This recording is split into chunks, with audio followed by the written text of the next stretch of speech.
Marriage నేను వద్దనుకుంటే తను వెంట పడ్డాడని చెప్పేసి ఫస్ట్ అంటుంది, తర్వాత నేను కావాలంటే వద్దంటుంది. ఏంటి అసలు ఈ కన్ఫ్యూజన్ ఏంటి అసలు? ఆయన ప్రేమ తట్టుకోలేకపోతుంది బేసికలీ. ఆయన ఏంటంటే ఎక్కువ టైం ఆవిడతో ఉండాలనుకోవడము, గంట ఇప్పుడు స్నానం చేస్తున్నా పళ్ళు తోముకుంటున్నా కంటిన్యూస్గా 24 hours లైవ్ ఆవిడతో చాటింగ్లో ఉండడము. ఆయన గాఢంగా ప్రేమించాడనే విషయం అర్థమవుతుంది దాంట్లో, అంటే ఆవిడ మాటలు, ఆయన చెప్పక్కర్లా, ఆవిడ చూపించే చాట్లు ఇవి ఆవిడ మాటల్లోనే నాకు అర్థమైంది. ప్రేమించాడు, పెళ్ళి కూడా చేసుకుందాం అనుకుంటున్నాడు, అండ్ ఆవిడనే నమ్మించారు అంటే అది చిన్న విషయం కాదు. ఎందుకంటే ఆవిడ చాలా గట్టి స్ట్రాంగ్ మహిళ, జర్నలిస్ట్ని కొట్టగలిగిన మహిళ. అక్కడ ఆవిడ అంటది, నా క్రిమినల్ బ్రెయిన్ ఏంటో నీకు తెలుసా అని. అంత క్రిమినల్ బ్రెయిన్ ఉన్న మనిషికి ఈయనని అర్థం చేసుకుంది, ఈయనకి సర్టిఫికేట్ ఇచ్చిందంటే ఇతను నన్ను చేసుకుంటాడని నేను నమ్మాను అంటే ఎస్. కాకపోతే ఆ క్రిమినల్ బ్రెయిన్ ఏం చేసింది అంటే ఆయన వీడియోలు రికార్డ్స్, ఆయన ఈవిడతో ఇంటిమేట్గా ఉన్న రొమాంటిక్ కాల్స్ అని కూడా రికార్డ్ చేసుకుంది, వీడియో కాల్స్ రికార్డ్ చేసుకొని ఇప్పుడు మీడియాకి ఇవ్వడానికన్నా ముందే ఆయనకి చూపించి ఆయన్ని బెదిరించింది. ఏం బెదిరించింది అనేది మనకు తెలియదు. ప్రస్తుతం ఉన్న కాల్ రికార్డ్ ఏమో 25 కోట్లు అంటుంది. అది నిజమా కాదా, అది నిజం కాకపోతే ఇవి కూడా నిజం కాదేమో, ఇది నిజమైతే అది నిజమేమో అనే కోణం కూడా ఉంది. ఇప్పుడు వైసీపీలో ఉన్నటువంటి యాంకర్ శ్యామల ఉంది కదా, శ్యామల తను వెళ్ళి మాట్లాడింది ఆడియో లీక్, అది మీరు విన్నారా? ఏం లేదు, మా క్యాషువల్గానే మాట్లాడింది. అవునా అమ్మా ఏంటి, ఓకే చూద్దాం, ఏదైనా సపోర్ట్ చేద్దాం అనుకుంది. ఎవరు కూడా ఒక మహిళ మామూలుగా వచ్చి నాకు అన్యాయం జరిగింది అని మాట్లాడినప్పుడు ఆవిడైనా ఎవరైనా సరే మామూలుగానే సహృదయంతోనే స్పందిస్తారు.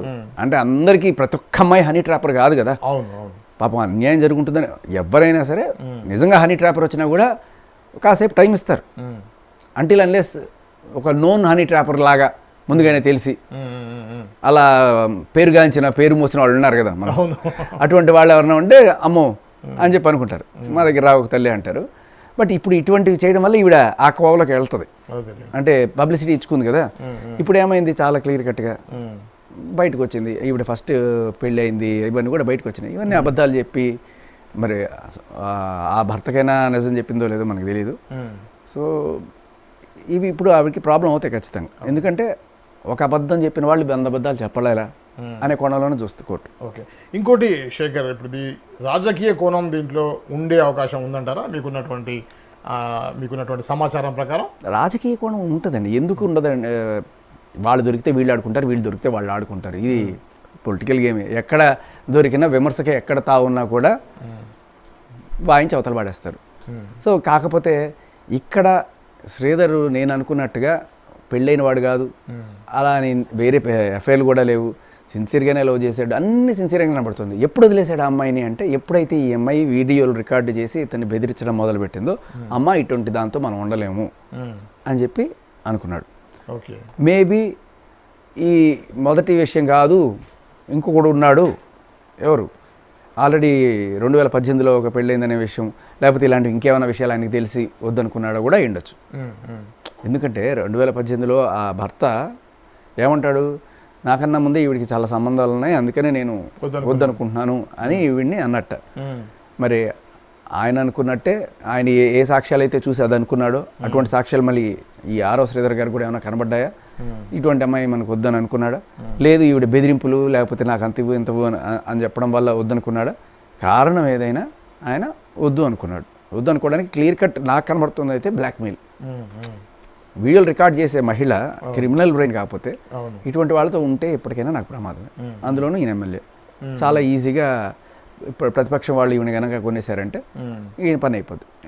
రామ్ అనుకున్నాడు. అస్సలు తప్పలేదు ఆయన చేసిన దాంట్లో, ఖచ్చితంగా ఆయన చేసింది 100కు 100 పాళ్ళు చేసిపోయాడు. బట్ ఇప్పుడు ఈయనకి శిక్ష పడుతుందా కాదా అనేది కాదు మనం డిస్కస్ చేయాల్సింది, ఈవిడికి పడుతుందా పడదా అనేది. ఓకే, అదే ఈరోజు ఉన్న సమాచారం ఏంటంటే దీనికంటే ముందు ఏదైతే అరవ శ్రీధర్ వాళ్ళ పేరెంట్స్ మమ్మల్ని అబ్బాయిని బ్లాక్మెయిల్ చేస్తుంది, మమ్మల్ని ఇబ్బంది పెడుతుందని చెప్పేసి ఏదైతే కేసు పెట్టారో దానికి సంబంధించి ఈ అమ్మాయి కోసం వెళ్తున్నారు. ఈ అమ్మాయి ఇప్పుడు కనిపించట్లేదు, ఎక్కడుందో అనేది కొత్తగా వచ్చిన కేసు పెడితే ఎందుకు ఎఫ్ఐఆర్ అవ్వలేదు? ఎఫ్ఐఆర్ అయితే బయటికి రావాలి కదా.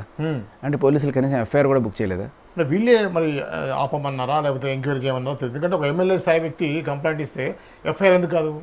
అదే కదా, అది ఈరోజు పోలీసు వాళ్ళు ఆమె కోసం వెతుకుతుంటే ఆమె అడ్రస్లో లేదు అనేది ఒక సమాచారం. ఎందుకు అడ్రస్లో లేదు, ఇక్కడే ఉన్నారు. ఉన్నారా? Okay okay.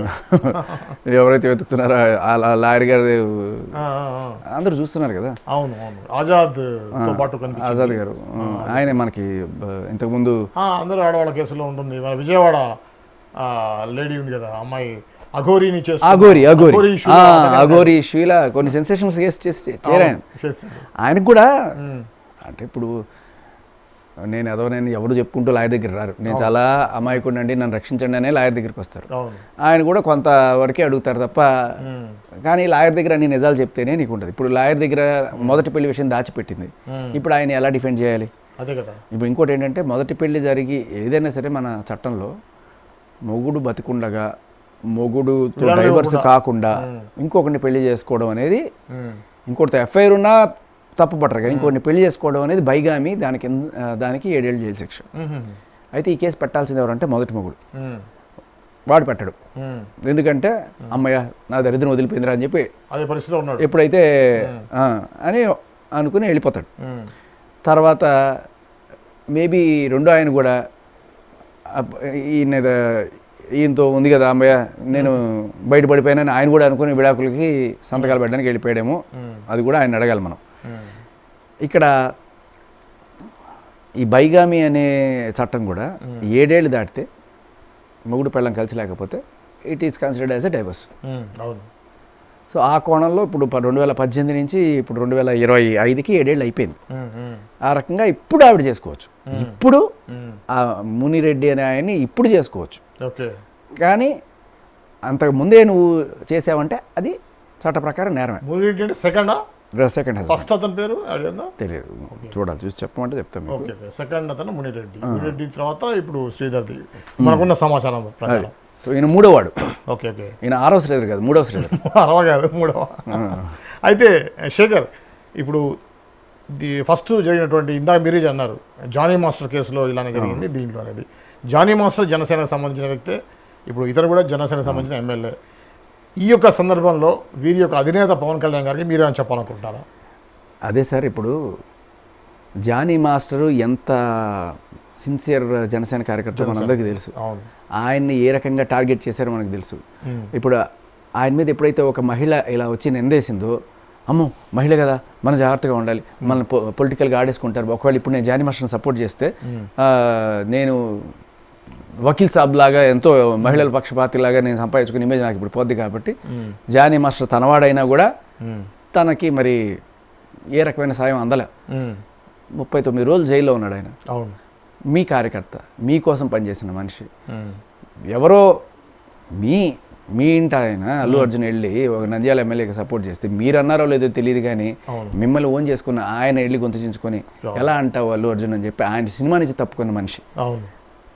కట్ చేస్తే ఆయనకి కష్టం వచ్చినప్పుడు అంటే మీకోసం ఆయన నిలబడ్డారు, మరి ఆయన కోసం మీరు నిలబడ్డారా? సరే అప్పటికి మీ సిచ్యువేషన్ అర్థం చేసుకోవచ్చు. బట్ ఇప్పుడు అంటే తర్వాత అయినా సరే మీరు పరిణామాలు చూస్తే జానీ మాస్టర్ దాంట్లో జడ్జి గారు చాలా క్లియర్ కట్గా తీర్పిచ్చారు. బెయిల్ ఇచ్చేటప్పుడు ఏమంటున్నారు, ఇద్దరు కన్సెన్షువల్గా ఉన్నారని తెలుస్తోంది. ఎందుకు అంటే ఈవిడ ఆడియో రికార్డు అక్కడ ప్లే చేయడం జరిగింది జడ్జి గారి ముందు. మేము ఇద్దరం ప్రేమించుకుందాం పెళ్లి చేసుకుందాం అని మరి where is the question of అత్యాచారం. సో అక్కడ ఆవిడ క్లియర్గా అర్థమైంది, కాబట్టి నేను బెయిల్ గ్రాంట్ చేస్తాను. ఇది ఎప్పుడు 39 రోజుల తర్వాత. అప్పటికి పాప ఆయన జరగాల్సిన డ్యామేజ్ జరిగిపోయింది కదా, దానికి తోడు అవార్డు పోయింది కదా. తర్వాత సరే ఆయన వీళ్ళు అంటే కోర్టు తీర్పిచ్చినా సరే దేవుడు ఎవరు వచ్చినా పూజారి వరం ఇవ్వలేదని ఇక్కడ పాష్ కమిటీ ఒకటి పెట్టి అక్కడ తొక్కారు, అంటే ప్రెసిడెంట్షిప్ నుంచి తప్పుకోండి అని చెప్పి. సో అంటే ఇది చట్టపరమైన కొంత ఉన్నా కూడా నిజంగా ఒక హైకోర్టు జడ్జి ఇచ్చిన తీర్పు వేరు, వీళ్ళు ఇచ్చింది వేరు. వీళ్ళు ఈయనకి అగెనిస్ట్గా ఇచ్చారు తప్పకుండా అని. కట్ చేస్తే సరే లాలూ ప్రసాద్ యాదవ్ గారు అన్నారు కదా, ఆయన తప్పిస్తే వాళ్ళ ఆవిడని నించోబెట్టినట్టు ఈయన సుమలత గారు నించోబెట్టారు. నిజమేంటనేది అప్పుడు జనాలకు అర్థమైంది. అక్కడ బంపర్ మెజార్టీతో వాళ్ళ ఆవిడ గెలిచింది. ఇప్పుడు జడ్జి గారు ఇచ్చిన తీర్పు, జనం ఇచ్చిన తీర్పు రెండు సమానమే కదా. నిజంగా ఆయన అటువంటి పనులు చేశారనే విషయం అందరికైనా వాళ్ళకే ఎక్కువ తెలుసు. ఆ యూనియన్ వాళ్ళందరికీ తెలుసు ఇది తప్పుడు కేసు, అందరికీ తెలుసు తప్పుడు కేసు. జడ్జి గారు బెయిల్ ఇవ్వడానికి కారణం కూడా అదే, ఇది కూడా. కానీ పోస్ట్లో ఆయన దొక్కారు, పెద్దల అండ చూసుకో. ఎక్కడ మరి ఈయన సపోర్టు? సార్ కార్యకర్తలు మీకోసం అహర్నిశలు పనిచేస్తూ మిమ్మల్ని నెత్తిన పెట్టుకొని మీ పేరు చెప్పుకొని చించుకొని వెళ్తున్న వాళ్ళు ఎప్పుడైనా సరే కష్టాల్లో ఉంటే ఏది సార్ మా దేవుడు? మిమ్మల్ని దేవుడిలాగా కొలుస్తారు కదా. వాళ్ళకి కష్టాలు వచ్చినప్పుడు మీరు కనీసం వాళ్ళని ఆదుకోలేకపోతే తప్పుడు కేసు అని తెలుసు, నాకు తెలుసు, మీకు తెలుసు, ఆఖరికి ఆ యూనియన్లో మెంబర్స్ అందరికీ కూడా తెలుసు. వాళ్ళందరూ ఓటేశారు కదా. ముందుకు వచ్చి కూడా చెప్పారు చాలా మంది. ఏమయ్యారు సార్ మీరు? అలాగే ఆయన ఎలాగో రక్షించుకోలేకపోయారు. కనీసం ఈయన ఆలోచన కుర్రాడు సార్, 27 ఏళ్ల పిల్లాడు, పెళ్లి కాని పిల్లోడు సార్, ఒక SC ST దళిత వర్గానికి చెందిన ఆయన, ఒక మంచి పోస్ట్ వచ్చింది. ఇవాళ రేపట్లో ఒక ఎమ్మెల్యే అవ్వాలంటే బోల్డ్ అంత ఖర్చు పెట్టుకోవాలి, అంత చేయాలి. అంత చిన్న వయసులో అది రావడం అనేది ఇంపాసిబుల్. సరే వచ్చింది, మీరు అద్భుతమైన అవకాశం ఇచ్చారు. మీరు ఆయన ఎక్కడ తప్పు చేసినట్టు కనిపిస్తుంది. అట్లా ప్రేమించడం తప్పు కాదు, ఆ అమ్మాయిని పెళ్లి చేసుకోవాలనుకోవడం తప్పు కాదు, ఆ అమ్మాయి బ్లాక్మెయిల్ చేస్తే వద్దనుకోవడం కూడా తప్పు కాదు. ఏ కోణంలో అతను తప్పు చేయలేదు. ఏవో వీడియోలు 4 ఆయన బెడ్రూమ్లో రకరకాల, ఒక్కొక్కడికి ఒక రకమైన కామ కోరికలు ఉంటాయి సార్. అది ఆయన పర్సనల్, అది వచ్చింది కదా అని చెప్పి అలా బయట పెట్టిన వాళ్ళని శిక్షించడం మానేసి, ఇప్పుడు అదే ఒక అమ్మాయికి సంబంధించినవి బయట పెట్టాడు అనుకోండి. ఇప్పుడు అమ్మాయి వద్దనుకుంది అబ్బాయిని, అబ్బాయికి మండిపోయింది, ఇదిగో చూడండి సార్ ఈ అమ్మాయి నాతో ఎలాంటి రాసలు ఆడిందో అని బయట పెట్టాడు అనుకోండి. ఏం చేస్తారు? మీరు లోపలేస్తారు కదా. మరి ఏంటి సార్ మగాడికి ఇది లేదా? మీరు ఎంత వకీల్ సాబ్ అయితే మాత్రం ఇంకా మగాళ్ళు ఇలాగే బతకాల, ఆడవాళ్ళు ఏం చేసినా సహిస్తూ బతకాల. సో మగాళ్ళు కూడా మనుషులను గుర్తించండి సార్. అండ్ మీకోసం పనిచేసే మీ కార్యకర్తలని, మీ ఎమ్మెల్యేలని మీరు రక్షించుకోకు, అది కూడా మానేస్తే what message is going in to your party?